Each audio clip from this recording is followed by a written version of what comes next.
When we talk about divination today, we often think about predicting the future. But in the Balkans, it is less about what will happen, but rather what is happening and what action does this thing require. So, before healing, before protection, before action, you have to know what is currently going on. And mind you, you don't have to be a witch in order to do so.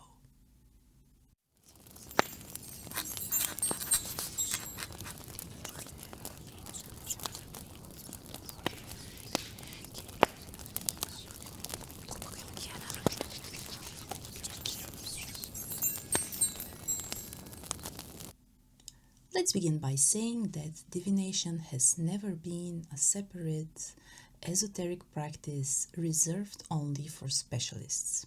This is something that people used to do and still do when the need arises or when they have some type of a celebration that calls for it.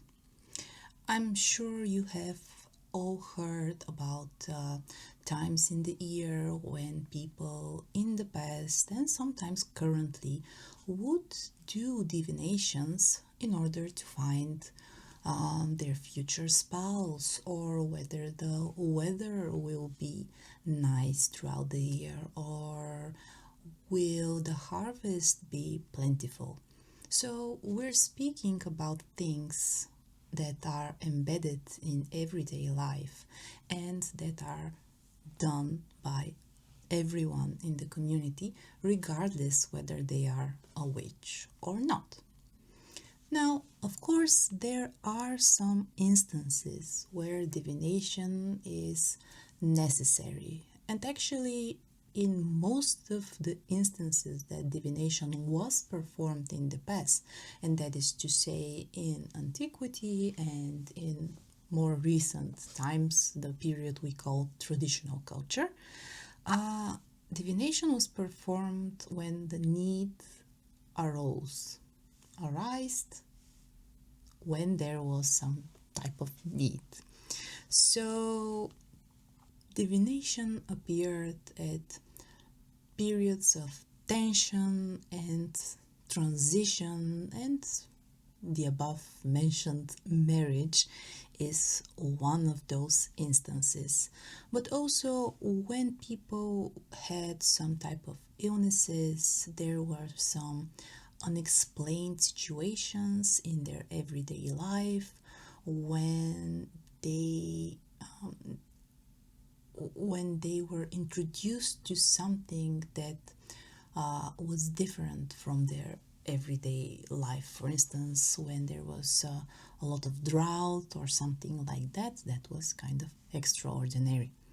Now, of course, among these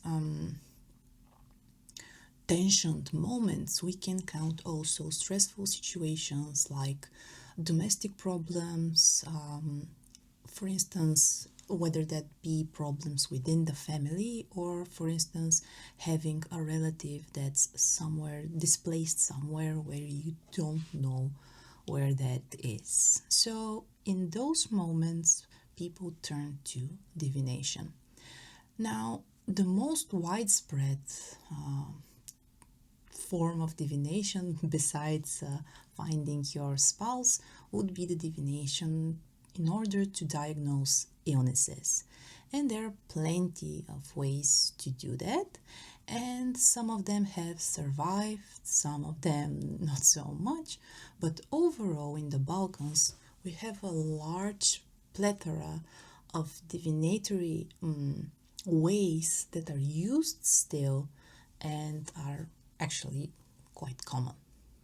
What unites them all is that they are very grounded, very domestic. They are performed in the homes, not in temples, most of them, maybe all of them, honestly.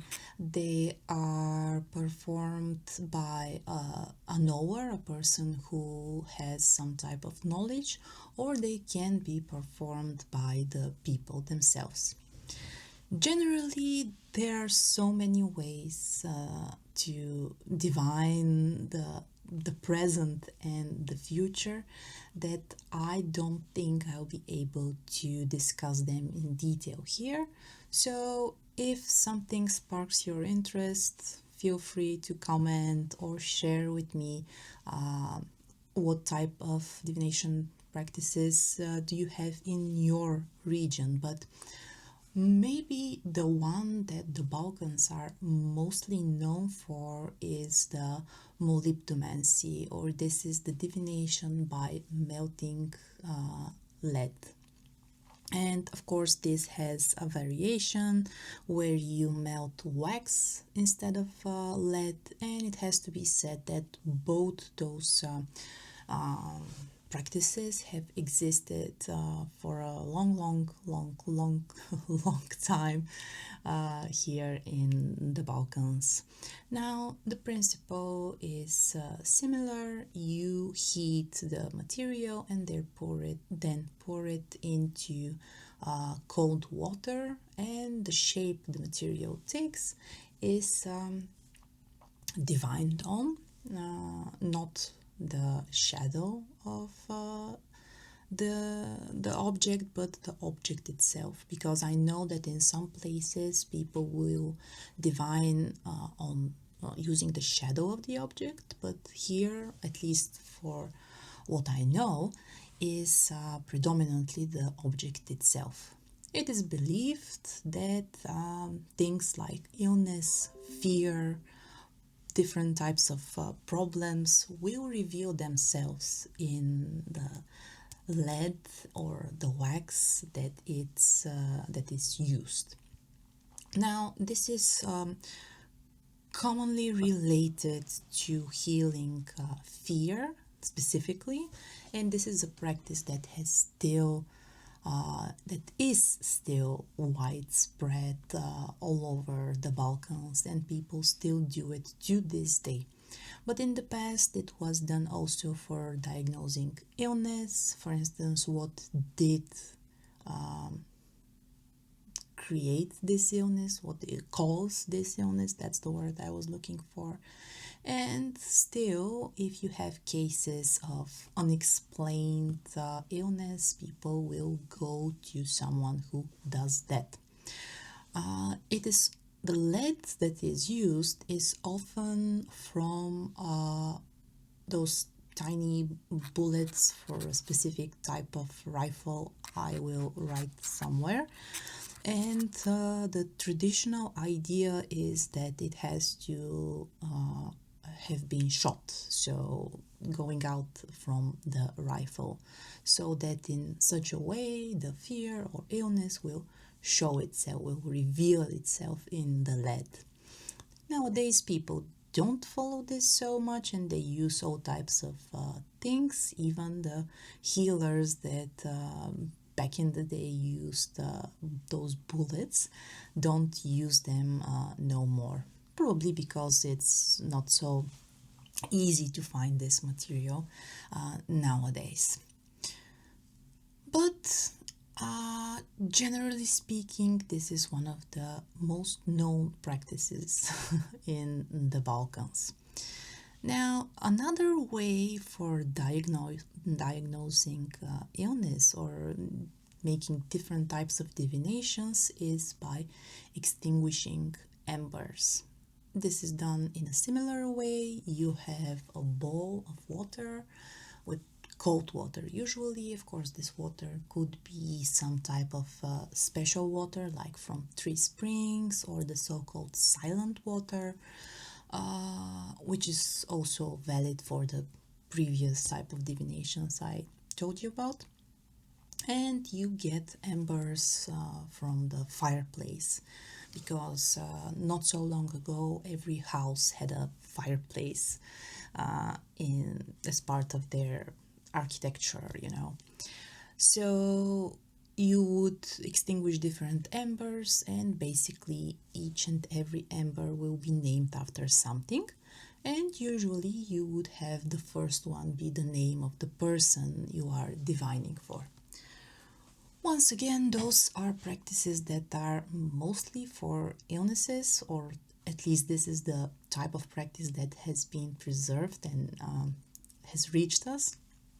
So then by putting the embers in the water, they are extinguished, of course, and by the sound they make, by the movement they make, by the way they relate to each other, you can divine.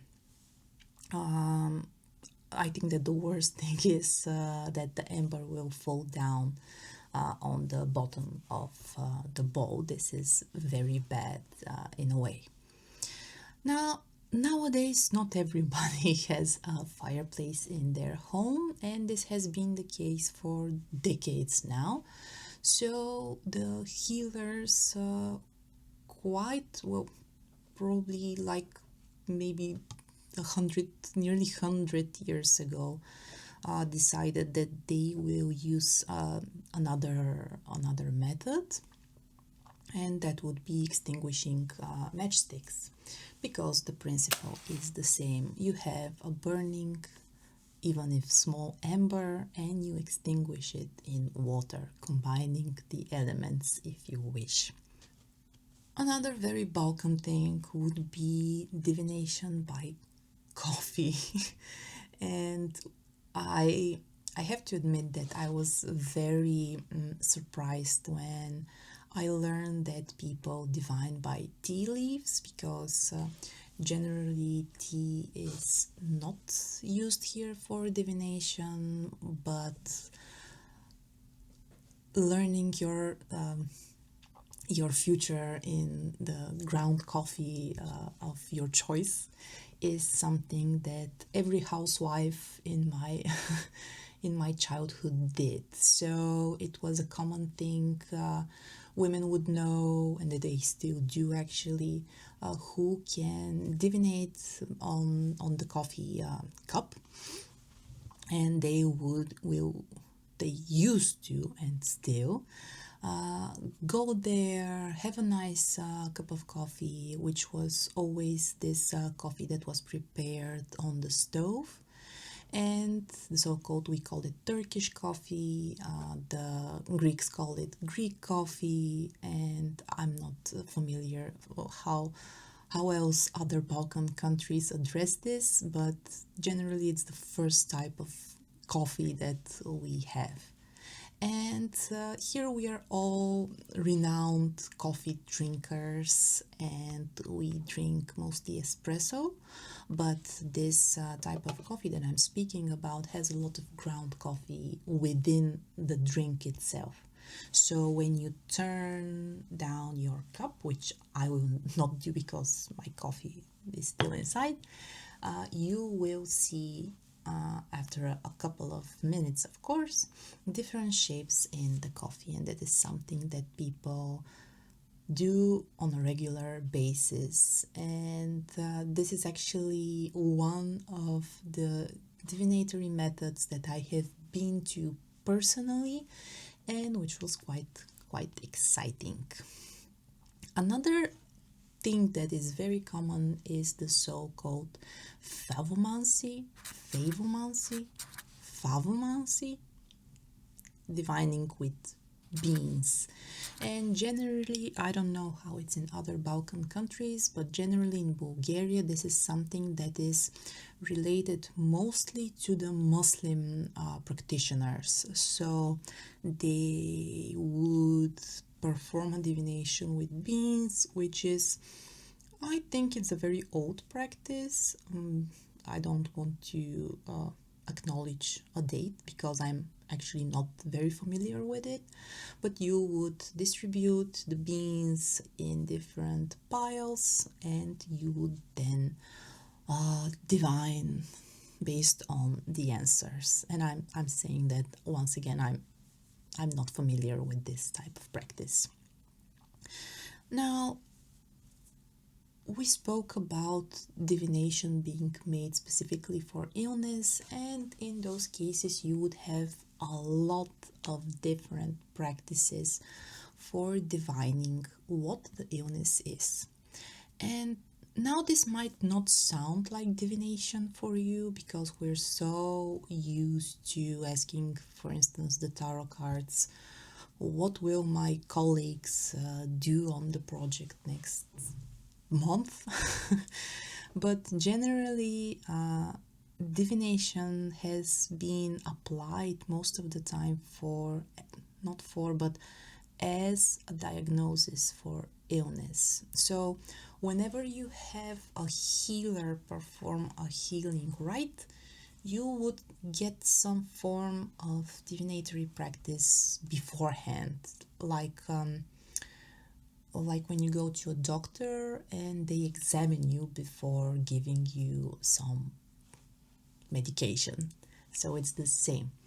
But in this case, we have many ways of doing that, using flour, using the chain from the heart, using different small objects that are thrown into the fire, by using I don't know, like this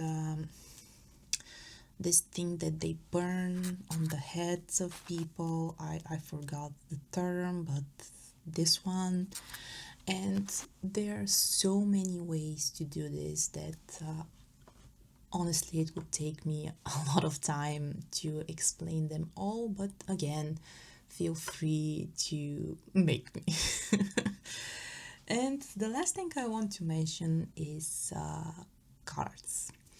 And nowadays, when we speak about divination using cards, we often think about tarot cards or oracle cards.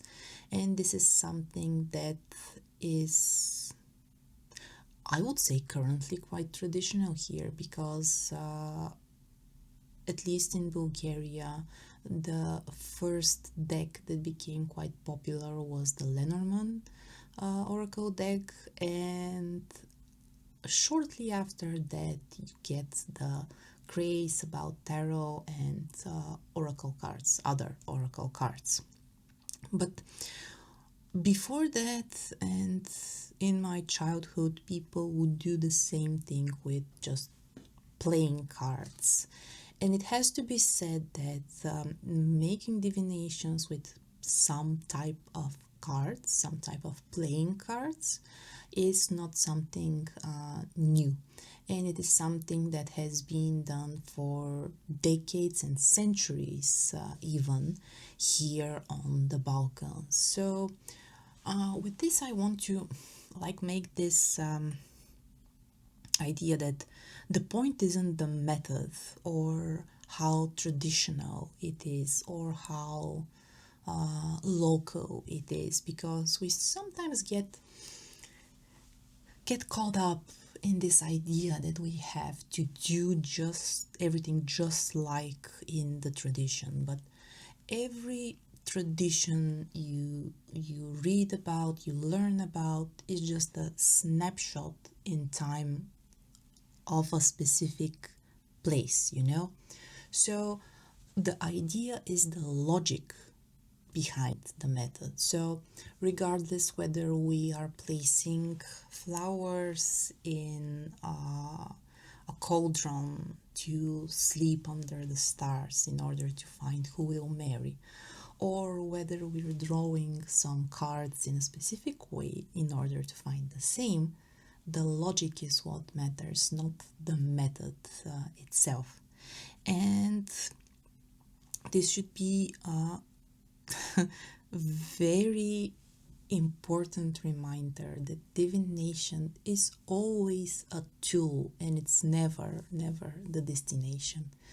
And I'm guilty of this too. I would sit with the cards and I would ask them over and over again the same questions.